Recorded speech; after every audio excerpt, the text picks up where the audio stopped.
Assalamu alaikum. Welcome to this brand new show, People Who Believe. My name is Yahya Seymour, and about 8 years ago I had my own inner religious struggle which made me research through the different world traditions before coming to Islam. That's why this show is particularly of interest to me. This show, People Who Believe, is all about the different issues, controversies and problems which affect us as believers in the society, not only us as Muslims but those of the other world religions and world religious traditions.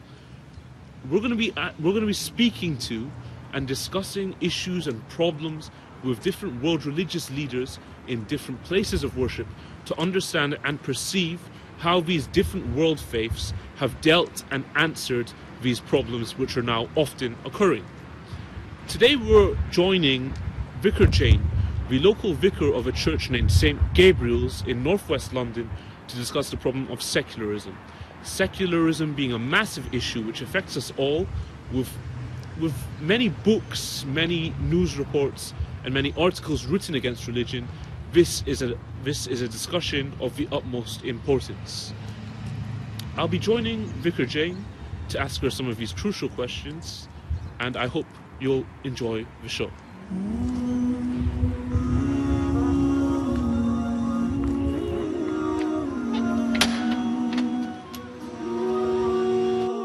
St. Gabriel's Church, this church here in northwest London. The first question we'd have to ask is, why St. Gabriel? Gabriel, according to the Bible and Christian tradition, as well as the Muslim tradition, is a messenger of God, or more particularly an angel of God, who is known for bringing the word of God to the world. He is best known in the Christian tradition for the famous Annunciation, when he brought the word and proclamation to Mary that she would give birth to the Prophet Isa alayhi salam.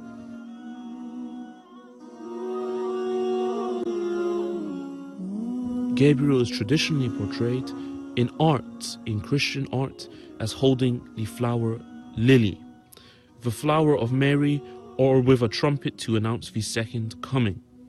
The lily, or fleur de lis, is an architectural feature of St. Gabriel's Church. And if you look around, you can see a lot of fleur de lis, or lilies, incorporated into the design. For example, the rood screen and the window designs.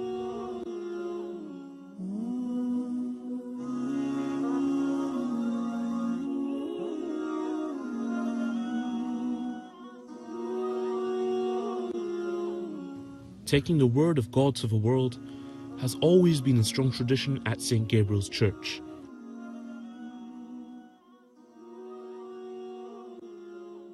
The church was established in order to take the Bible message to a new thriving community here in the Cricklewood area, which at one point was a very much rural countryside community.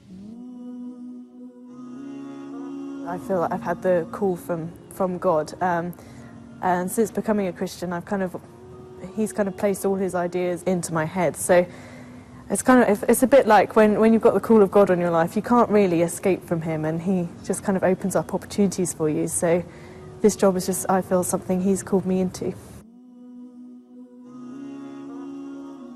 Working for a church is great because you're part of a family. It's not just a employment agency and a job. It's actually, the church is based around family, on encouraging each other and looking after each other. So working for a church it's really great environment to work in, and to encourage each other, pray for each other.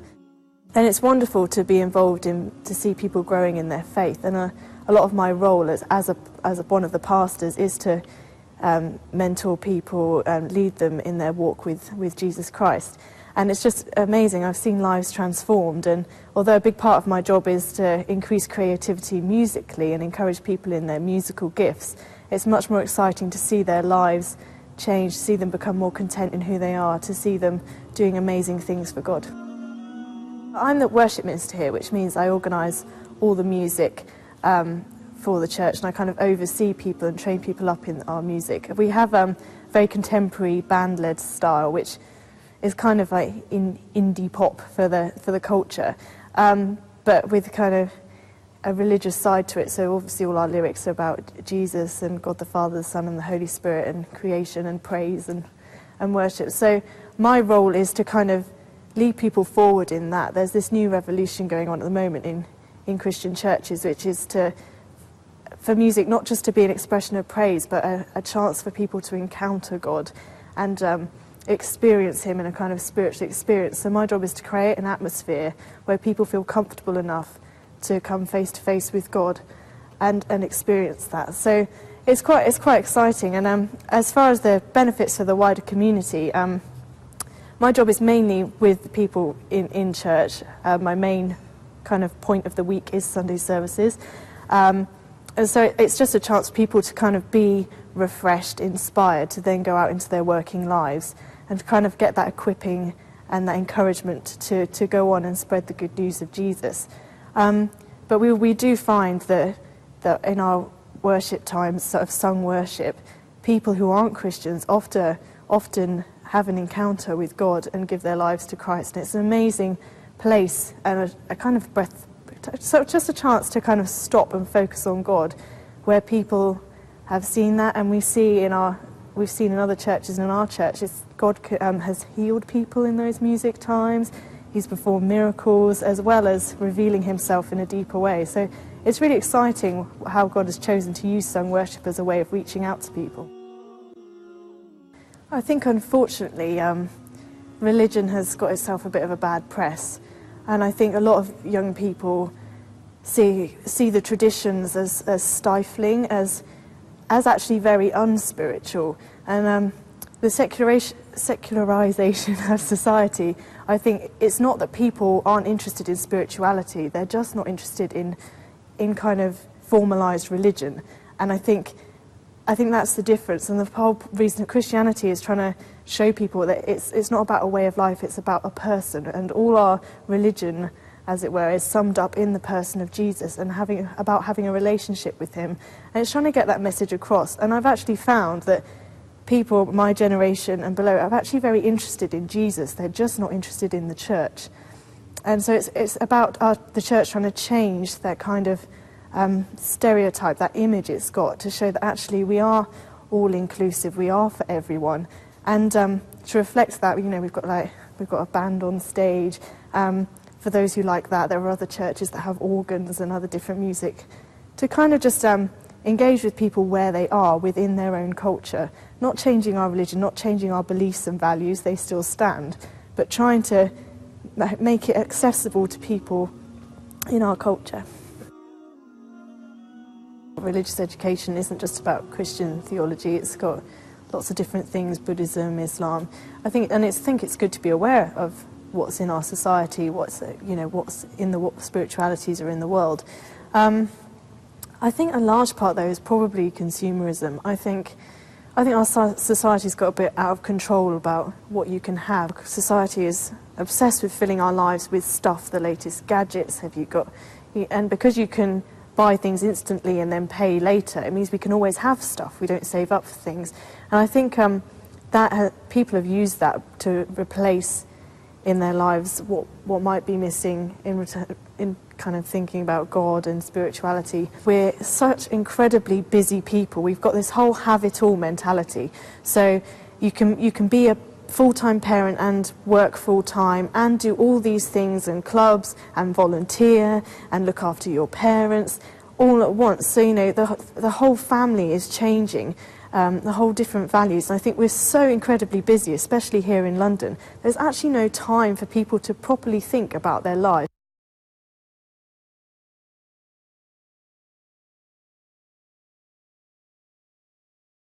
And sit and take time out to think about, who am I, what am I about, is there a God? And so I think that's part of the problem. There's a big celebrity culture out there. So instead of people are reading magazines, they're more interested in X Factor than they are about God and religion, because there's just all this stuff people are being bombarded with in the media. And I think it's just a big distraction. So I think it's there. I just think to uncover that and get people interested in spirituality and religion and God, you have to get under all that rubbish that society fills people's heads with.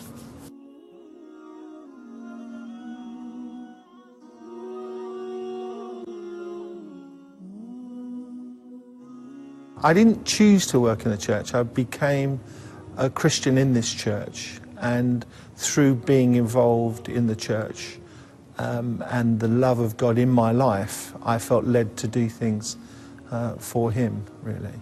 In one of the passages in the Bible, it says that faith without deeds is not faith, that faith and deeds go together, so that as your faith is built up, we believe that God leads us to do things for his glory.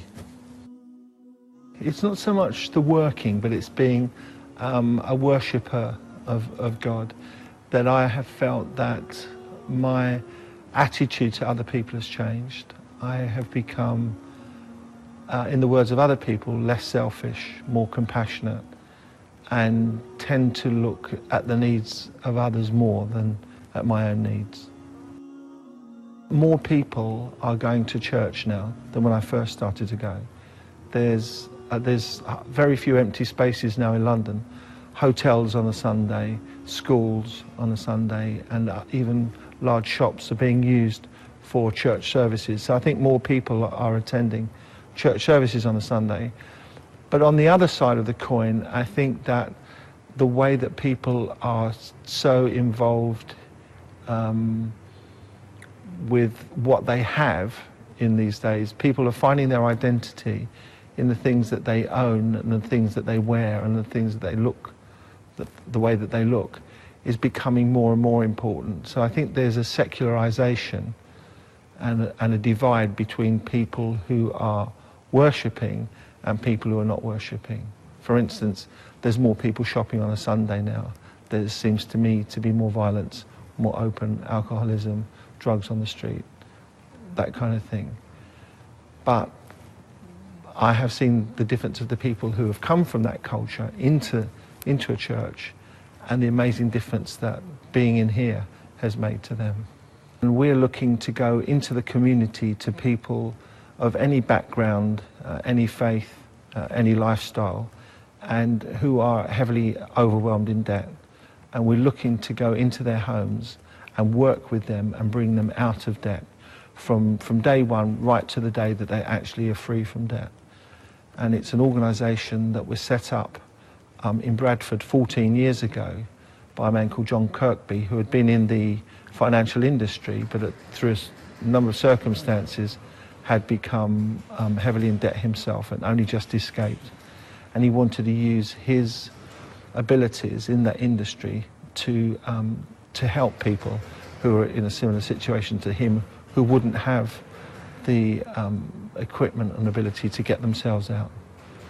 So I've been to see somebody this morning, a young lady who's overwhelmed in debt, and we're going to work with her from today until she eventually is completely free from debt. The wonderful thing about God is he's always given us opportunities to make a choice between living that lifestyle and living a lifestyle according to his creed.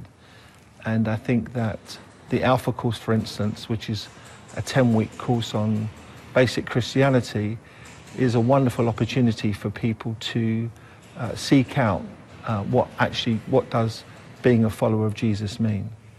And I think that often people confuse Christianity with Western culture and tie the two things in together. So I would say, although that I am a Christian, I would say I'm a follower of Jesus because he is the one that leads me, rather than it being a way of life, if that makes sense. I think that we come from different directions, but we both want the same things in many ways. We both believe that there's one God, and we both believe that when we're worshipping other things, it draws us away from God. And I think that lifestyle sometimes is a way of, it's a symptom of worshipping things other than God. So people are worshipping at shops and shopping malls rather than in churches and in other places of worship. I really quite like some of the things that Muslims do in terms of their lifestyle. I think it's good that people are modest, that they behave in a sensible way, that they have respect for each other and respect for others. And that's something, as a follower of Jesus, I would wholeheartedly agree with. As to working together, I think, unfortunately, from both sides, at the moment there's still some suspicion, and I think part of the suspicion of possibly of Muslims, of Christians, is, as I was saying earlier, that Christianity and Western civilization have been branded together. If we can separate that and see that Christians are actually followers of Jesus, and for us, for all the desperate things that have been done in the name of Muslim faith, that has caused some suspicion too. But I think that normal-minded Muslims and Christians can work together to have an impact on their societies together. I mean, I would love to go with Muslims into a Muslim community and talk to them about what it means to be a follower of Jesus. And equally, I would love for a Muslim person to come with us and talk to our youth to what does it mean to be a Muslim in today's society. So I would love to think that we can work together. I think that there's a genuine hope that both being followers of the one God, it brings us together. And I think that there are more things that unite us than separate us. And what I would say is, let's look at the things that bring us together, and let's not focus on the things that force us apart.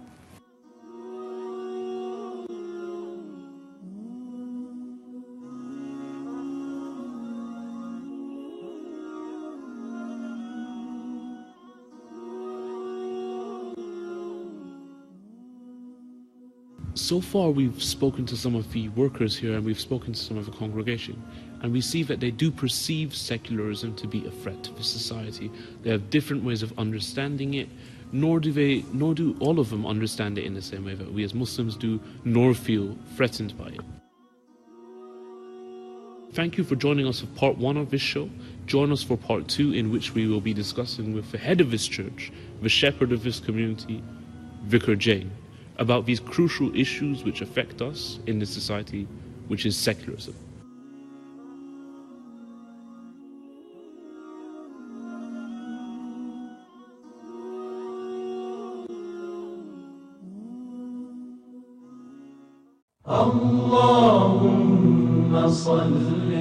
Ahlulbayt TV, the holy household for every household.